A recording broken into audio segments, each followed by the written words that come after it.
मुल्क भर में आइन और कानून की बालादस्ती के लिए वकला एक सफ में खड़े हो गए। इंसाफ लॉयर्स फॉर्म पाकिस्तान के ज़ेरे एहतमाम पाकपतन में वकला कन्वेंशन का इनेकाद किया गया। फौजी अदालतों में सिविलियंस के ट्रायल और सियासी बुनियादों पर बेगुनाह कारकुनों को दी जाने वाली सजाओं के खिलाफ मुल्क गिर तहरीक का आगाज कर दिया गया। डिस्ट्रिक्ट बार एसोसिएशन पाकपतन में इंसाफ लॉयर्स फॉर्म के ज़ेरे एहतमाम वकला कन्वेंशन, जिसकी क़यादत मियां मोहम्मद अहमद वट्टू उम्मीदवार बराए member Punjab bar council Pakpattan seat ने की।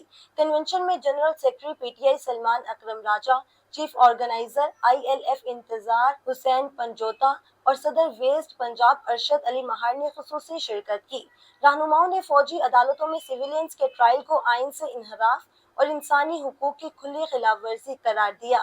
मुकर्रीन ने कहा कि आइन की बालादस्ती, अदलिया की आज़ादी और कानून की हुक्मरानी हमारी जद्दोजहद का महवर है। वकला का ये फर्ज है कि वो हर मुहाज पर आइनी इक़दार का दिफा करें और जमहूरी रिवायात को पामाल होने से बचाएं। कन्वेंशन में मुतफ़िक़ा तौर पर फैसला किया गया कि सियासी इंतकाम पर मबनी मुकदमात और गैर कानूनी सजाओं के खिलाफ हर जिला में वकला कन्वेंशन मुनक्किद किए जाएंगे। आईएलएफ के प्लेटफॉर्म से आइन और अदलिया की बहाली तहरीक का बाज़ाब्ता आगाज किया गया, जिसे शुरा ने आइनी जद्दोजहद का संगीन मेल करार दिया।